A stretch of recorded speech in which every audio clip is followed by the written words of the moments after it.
गुरुर्ब्रह्मा गुरुर्विष्णु गुरुर्देवो महेश्वर गुरु साक्षात परम वंदे तस्मै श्री गुरुवे नमः। बोलो गुरुदेव की जय हो। अपने अपने माता पिता गुरुदेव की जय हो। आज आपको एक कहानी सुना रही हूँ कि राजा जनक स्वयं ज्ञानी थे, किंतु उन्हें ज्ञान किसी गुरु से प्राप्त नहीं हुआ था। उनका मानना था कि जैसे ज्ञान के बिना मोक्ष नहीं हो सकता, उसी प्रकार सद्गुरु से संबंध हुए बिना ज्ञान की प्राप्ति नहीं हो सकती। गुरु इस भवसागर को पार कराने वाले नाविक व उनका ज्ञान नौका के समान है। अतः ज्ञानी राजा जनक ने ज्ञानी गुरु की खोज के लिए राज्य में डंका पिटवा दिया कि जो कोई मुझे ज्ञान का उपदेश देगा उसे मनमाना धन प्राप्त होगा, और यदि वह मुझे ज्ञान का उपदेश न दे सकेगा तो उसे बंदी गृह में रहना होगा। लेकिन उसे बंदी गृह की यातना नहीं भुगतनी होगी, बल्कि सुख के सभी साधन भोगने होंगे। घोषणा सुनकर बहुत से ज्ञानी राजा जनक की सभा में पहुँचे, परंतु सच्चा ज्ञान न दे सके और उन्हें बंदी गृह में सुखोपभोग के लिए जाना पड़ा। एक बार ऋषि कुमार अष्टावक्र के पिता भी धन के लोभ में राजा जनक की सभा में पहुँचे, परंतु उन्हें भी हार मानकर बंदी गृह में बंद होना पड़ा। अष्टावक्र को जब यह बात पता चली तो वे राजा जनक की सभा में पहुँचे। राज दरबार में दरबारी सुंदर पोशाक व आभूषणों से सज धज कर बैठे थे, और राजा जनक राजसी ठाटवाट से अपने सिंहासन पर विराजमान थे। ऋषि कुमार अष्टावक्र के अंग 8 स्थानों पर टेढ़े थे। मनुष्य की दुर्बलता है कि वह ब्रह्म के विधान में अपनी टांग अड़ाता है। अष्टावक्र के टेढ़े मेढ़े शरीर को देखकर सभासदों की हंसी से राजा जनक की सभा गूंजने लगी। जहाँ ज्ञान की चर्चा के लिए सभा जुड़ी हो, वहाँ शरीर की बनावट देखकर हंसना मनुष्य की मानवता नहीं रहती है, वरन दुर्बलता कही जाएगी। अष्टावक्र ज्ञान की चर्चा कर विजय प्राप्त करने आए थे, इसलिए वे सभासदों के व्यवहार से विचलित नहीं हुए, क्योंकि ज्ञानियों के लिए मान अपमान सब समान होता है। अष्टावक्र ने सभासदों की हंसी का उत्तर और अधिक ठहाकों की हंसी से दिया। अष्टावक्र को इतनी जोर से हंसते देखकर राजा जनक ने उनसे कहा, ऋषि कुमार, आप क्यों हंस रहे हैं? अष्टावक्र जी ने कहा, यह प्रश्न भी तो मुझे आपसे करना चाहिए, क्योंकि आप लोग मेरे दरबार में पहुँचते हंस रहे थे। राजा जनक ने कहा, आपने आपके टेढ़े मेढ़े शरीर को देखकर हम लोगों को हंसी आ गई। आपको दुख नहीं मानना चाहिए, परंतु आप क्यों इतनी जोर से हंसे? अष्टावक्र ने कहा, मुझे तो आप लोगों के आंतरिक शरीर को देखकर हंसी आई। इतने सुंदर शरीरों के अंदर कितनी कलुषता भरी पड़ी है। ज्ञानी राजा जनक,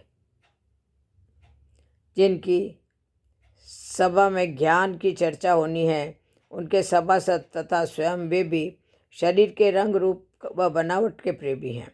उनके यहाँ ज्ञान की नहीं, नश्वर शरीर की महत्ता है। यह सुनकर दरबार में सभी स्तब्ध रह गए। रात्रि में अष्टावक्र जी को राजा जनक के अंतपुर में ठहराया गया और खूब सत्कार किया गया, किंतु राजा जनक की आंखों में नींद नहीं। ऋषि कुमार अष्टावक्र की बातें उनके मस्तिष्क में झंझावात उत्पन्न कर रही थी और उन्हें बेचैन कर रही थी। राजा जनक रात्रि में ही अष्टावक्र जी के पास जाकर बोले, ऋषि कुमार, मुझे पूर्ण विश्वास हो गया कि आप मुझे सच्चा ज्ञान प्रदान कर सकते हैं। अष्टावक्र जी ने कहा, ज्ञान प्रदान करने के लिए मुझे कुछ गुरु दक्षिणा चाहिए।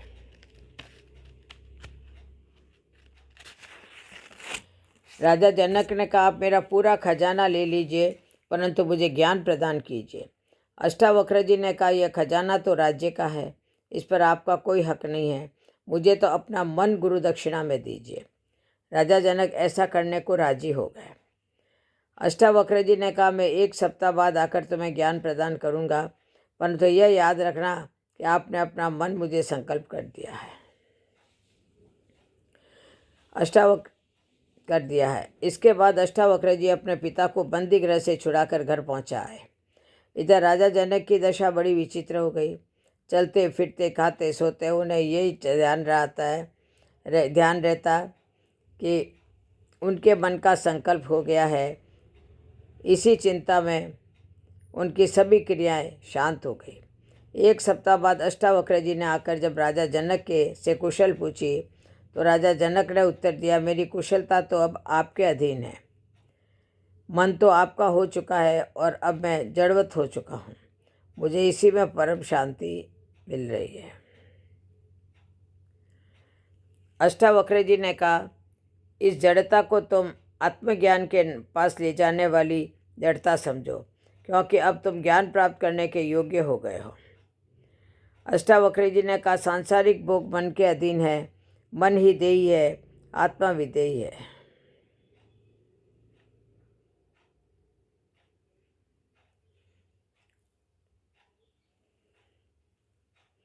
मन जब तक शरीर की ओर लगा रहता है तब तक उसकी गति आत्मा की ओर नहीं हो पाती है। मनुष्य जब मन को ज्ञान के अधीन कर देता है तो आत्मा की ओर बढ़ने लगता है और धीरे धीरे सभी बंधनों से मुक्त होकर जीव सत्यचित आनंद बन जाता है। यह शरीर पंचकोशों से बना होता है। अन्न से इसकी उत्पत्ति होती है, इसलिए इसे अन्नमय कोश भी कहते हैं।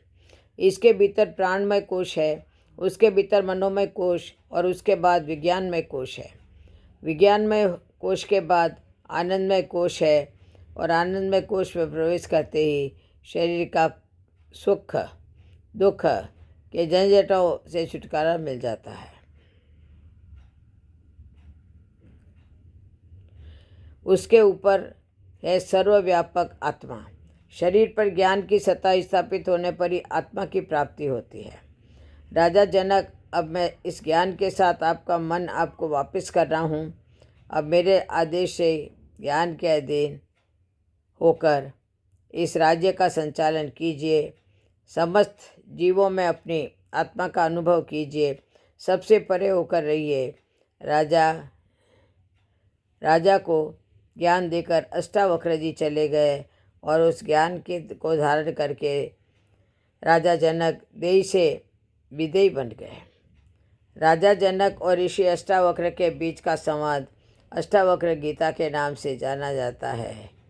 बोलो जय श्री कृष्ण, जय जय श्री राधे, जय जय श्री कृष्ण, जय जय श्री राधे।